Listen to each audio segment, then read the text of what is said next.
Oui, Vincent, je gravis courageusement les escaliers de la cour d'honneur du château des Rois de Majorque, qui se dresse fièrement sur les hauteurs de Perpignan.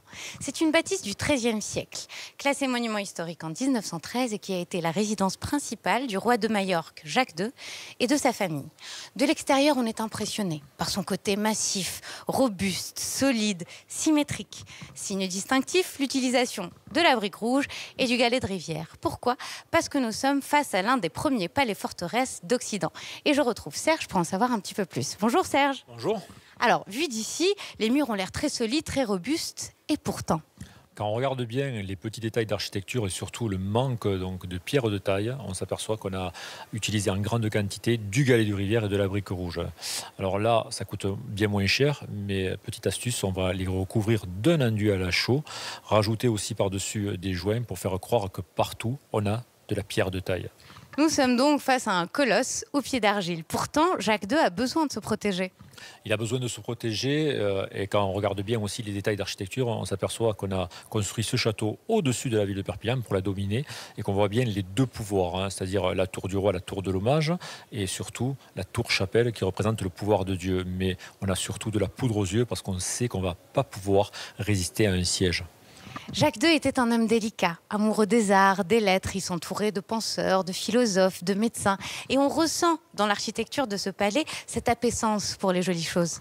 Tout à fait. Quand on regarde bien au rez-de-chaussée, ces arcs qui sont en forme de panier, qui sont bien ronds, et à l'étage, l'arc brisé, on n'est pas dans le roman. On est dans le gothique, mais pas tout à fait le gothique d'Île-de-France. C'est le gothique méridional, mais pour lui, c'est un château agréable, confortable et aussi à la dernière mode.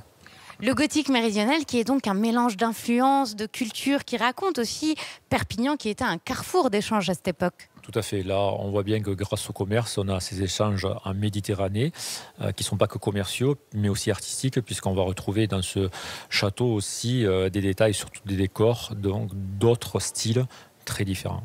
Et le moins que l'on puisse dire, c'est que c'est magnifique. Merci beaucoup, Serge.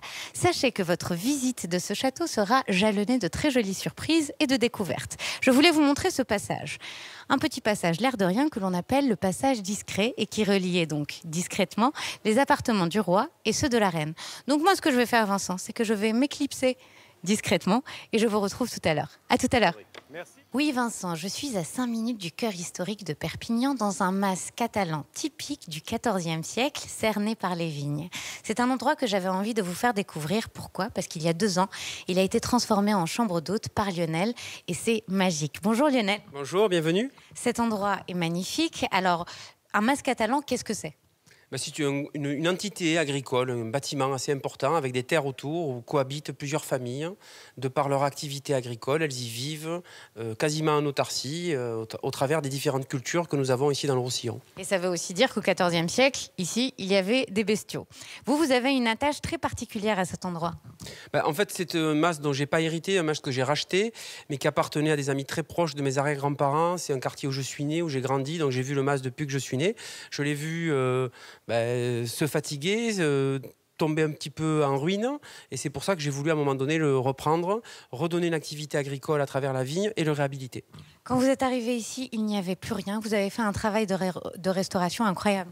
Il a fallu réutiliser les matériaux locaux pour lui redonner ses lettres de noblesse en utilisant tout simplement les matériaux qui sont les nôtres, à savoir le galet de vigne, les enduits de chaux avec le sable de Bachasse, le sable d'ici, et puis surtout le caillou qui est notre brique catalane locale.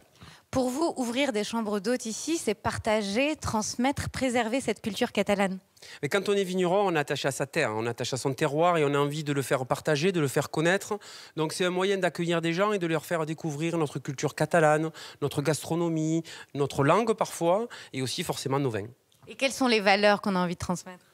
C'est des valeurs de simplicité, c'est des valeurs d'un art de vivre plutôt chaleureux. C'est le pays du soleil ici, donc il faut être un peu solaire, il faut aimer les gens, leur raconter notre histoire, qui profitent de notre montagne et de notre Méditerranée, puisque le Roussillon, c'est la rencontre de la montagne et de la mer.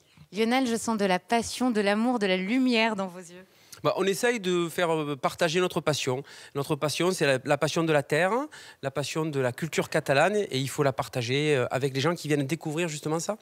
Et je peux vous dire que le charme opère. Merci beaucoup Lionel. Il faut savoir qu'ici, le travail effectué par Lionel est remarquable. Rien ne se perd, tout se transforme. Je voulais vous montrer quelque chose d'ailleurs. Regardez, là, on a des portes numérotées. Pourquoi? Parce que c'était les anciennes cuves à vin. Et aujourd'hui, qu'est-ce que c'est? Venez voir. Eh bien, un hammam où on peut se prélasser tout simplement après avoir gambadé dans les vignes toute la journée. Un endroit magique que je vous invite à découvrir. Et puis moi, je veux me prélasser, il n'y a pas de raison.